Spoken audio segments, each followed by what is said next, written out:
Shalom and welcome here to the Old City of Jerusalem for another live broadcast. It's quiet here, aren't that many people, but you and I are here. So let's begin.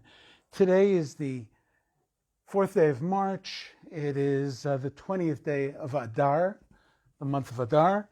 We're heading close to Pesach, to Passover. That's critical. That's critical in the lives of the Jewish people. It's critical in the lives of the world. But there's going to be a lot of time where we'll be able to deal with that. What I want to do is talk about this week's Torah portion and a very unusual, dramatic, and very enigmatic section. We're dealing with a very powerful time. This is Moses, Moshe Rabbeinu, coming down from Mount Sinai, seeing his people in sin, bowing down to a golden calf. And he asks for forgiveness and receives the forgiveness. And then Moshe steps in and asks God very dramatic questions. And the answer he receives is even more dramatic. So we're talking about Parshat Ki Tisa, Exodus 30, chapter 11, verse 11 to 34 and 35. The world is in an unusual situation. It's been so in a long, long time, over 100 years, struggling between two worldviews that affect everything that they do in politics, everything they do in their lives. And one worldview holds that the world is governed by God. There is a purpose, there is a destiny, there's a direction. The other worldview says, no, the world is run by happenstance, by things just happening, random mutations, random experiences, random events. Nothing has a purpose. Even though there seems to be a purpose in all the mutations we see in science, they believe there is no. It's random struggle of the fittest, survival of the fittest, etc., etc. One of the high priests of that other worldview, Richard Dawkins, he once talked about, he wrote a book called The God Delusion. And in it, he describes how when there is a gap in present day knowledge, what people who believe in God do is they step in and put God into that gap and create this entity to fill in those things they didn't know or didn't understand. Regrettably, the opposite is the case. It's in those gaps that people like Richard Dawkins and their worldviews are created. When they can't imagine not knowing, they can't imagine that there is no reason, they create new little idols. They create things to fill in that gap. Science, awesome tool. To me, one of the greatest proofs that there is a God in this world. But science, for some, can become a little idol. Well, if I can't see it, then it can't be, or if it's not there. We see that actually in what happened after Mount Sinai. They experienced something beyond their understanding, beyond their belief. And then Moshe Rabbeinu goes up to speak to God and receive the tablets. And in that moment, or the 40 days that they waited and they miscalculated and they thought that Moshe was not coming back, they became frightened. And they needed to create a little idol. Not because they wanted to represent God. God was God. That was out there. They didn't know how to deal with it. In fact, when God did reveal himself, they actually stepped back in fear and said to Moshe, speak to him, because we know we cannot view him and come close to him and continue to live. And Moshe says, and Hashem says to them, that's good. Let them have that sense of awe. Because if it becomes too familiar, then suddenly God himself can become a little idol, God forbid. And Moshe is missing. And they turn to Aaron, and Aaron wants to stall for time. So give me all your jewels. In the midst of bringing all the jewels, we see that a golden calf is created. And Moshe comes down, breaks the tablets, and he turns to God and asks for forgiveness for his people. They're a stiff-necked people. Now that's a very negative description, and very positive. Meaning, if you're stiff-necked and you get it wrong, you get it seriously wrong. If you're stiff-necked and you're right, nothing will stop you from walking on that path of righteousness. So here is a people, and God says, fine, let's try to work with these people. Let's give them back the direction. And then Moshe comes to God and asks him a simple question, but a very powerful question. He says to him in chapter 33, verse 13, "Now, if I have indeed found favor in your eyes, pray let me know your way so that I may know you, so that I might find favor in your eyes and consider that this nation is your people." Tell us how to understand how you work in this world. How can there be evil and there be good? How can there be sickness and there be health? How can bad people succeed and righteous people suffer? How does that work? And Hashem says, "You found favor in my eyes." So Moshe goes on and asks him another dramatic question. He says like this, Hashem says to Moshe, "Even this thing you've spoken, I will do for you. You have found favor in my eyes and have known you by name." And then Moshe immediately jumps in and says, "Okay, then show me your glory. More than how do you work in this world, I want to know you. I want to see you. I want to experience you in the most intimate of ways." So Hashem actually answers both his questions.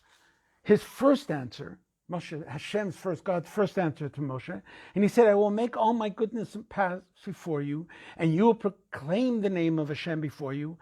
And this is the answer, "And I will be gracious to whom I will be gracious, and show mercy on whom I will show mercy." Trust me, God says. I'm running this world. And what you see is good and evil. Don't be so sure you understand it. Trust that I've created this world, and I love this world, and I love the creation that I put into this world. I'm going to get them to where they need to get to. Trust me. About good and evil, sickness and health, trust me. But then he says, as to your second question, he said, "You'll not be able to see my face," meaning you can't. When the Bible talks about panim, talking about the essence of the truth of what's in front, you can't see that. No man can see that and live. But there is an answer. "Behold, there's a place with me, and you shall stand on the rock. And it shall be when my glory passes over you, I will place you in the cleft of the rock. I will cover you with my hand, sakoti biadi, sukkah like a sukkah, until I've passed by. And then I will remove my hand, and you will see my back, but my face shall not be seen." So what happened?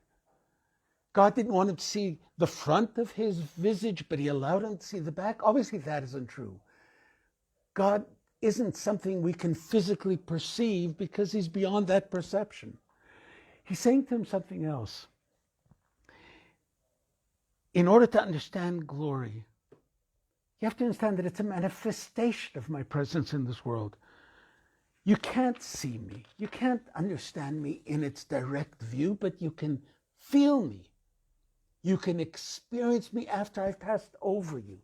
You can sense who I am because of what I've done in your life.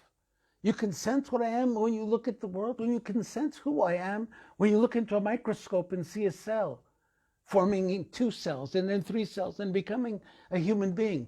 That's where you'll find me. Not in who I am, tell me what I should expect, but rather experience me, allow me into your lives. Kotzker Rebbe asked, where is God found? He's found in the place where people let him in. If we look for God, we find him everywhere. If you don't look for God, you won't find him anywhere. Because it's that yearning and that search that brings that awareness. And that's what Hashem is telling him. So in order to truly understand that, we need to understand what glory is. What is that sense of glory? What does it mean when he says, show me your glory? Areini na kvodecha. So most people think that glory, when you read it in the Bible, it's synonymous with the presence of God. But that's not true. Ezekiel describes in Ezekiel 11, he describes the glory of God leaving the Temple Mount when the people go into exile. He says the cherubim, the kruvim, lifted up their wings, and the wheels were beside them, and the glory of God of Israel was over above them, and the glory of Hashem went up from the midst of the city and stood upon the mountain upon which is on the east side of the city. Does that mean that God's presence left the Temple Mount? But that's impossible. God says in 2 Chronicles 33:4, wherever Hashem is said in Jerusalem, my name shall be there forever. His presence never left or leaves Jerusalem. His glory did. So what is glory then? Glory is the manifestation of God when there are people there to be a vessel for his glory. When there are people there to declare it. When there are people there to recognize it. When the people of Israel exiled from the land, as described in Ezekiel 11, Hashem's glory left with them. And when they're returning to this land, when Jerusalem is rebuilt, when children are growing up here and creating a country that is beautiful to behold, awesome to see their achievements, that's Hashem's glory returning. So what Hashem is telling the Richard Dawkins of this world as well is, don't try to analyze me like a test tube. Look inside of yourself. See what you are and who you are. I remember once I was in a science center in Canada, and I saw a movie about the multiplication table, the powers of 10. And it showed a movie of a individual lying on the beach, and it went further back 10 feet and 10 times 10 and 10, etc., etc., etc. So suddenly you couldn't see the Earth or the galaxy or the universe or the galaxy. We became this little speck. That gentleman on the beach had become into nothing, less than a speck. You're overwhelmed with, then who are we? What are we? Then the camera goes the other way. It goes back the galaxies, to the universe, to our solar system, onto that continent, onto that beach, onto that gentleman lying on the beach, onto his hand, into the cells, into the atoms, how awesome is this creation? How great is God's work? And that's where you suddenly find Hashem's glory. Look at a flower, look at a butterfly, look at a baby being born. And that Hashem is telling Moshe, you want to see my glory? It's there. Just experience it. Allow yourself to experience it. I think that's the great lesson. I think that's what Hashem wanted to teach us. And about his glory, about how he works in this world, we need to step in and become the vessel. The second we become the vessel, he is revealed. And therefore, in many ways, he needs us to be that vessel. So those of you that are yearning to be Hashem's vessel, go past yearning and into action. Open your eyes, feel it inside. And if you want to even find him, open your newspaper. Look at what's going on in the world, the good and the bad. See how, in fact, everything is going to collision and resolution. That's Hashem at work. So thank you for listening to us. Thank you for those of you that have come to our website, listen on our Facebook dialogues, read our articles, come to our website, go to the YouTube page. All those things we've created so that we can continue to be in touch, so that Jerusalem is still there in your heart.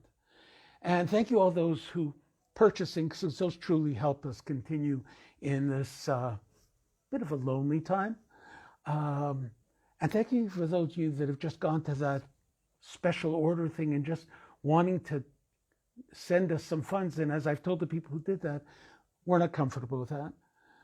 But if you do go there, we will send you something back. It's got to be, we both need to experience this because we're both sharing in this experience of being separate and yearning to come back together. So thank you again. Shabbat Shalom to you. And until the next time, blessings from Yerushalayim. Leitraot.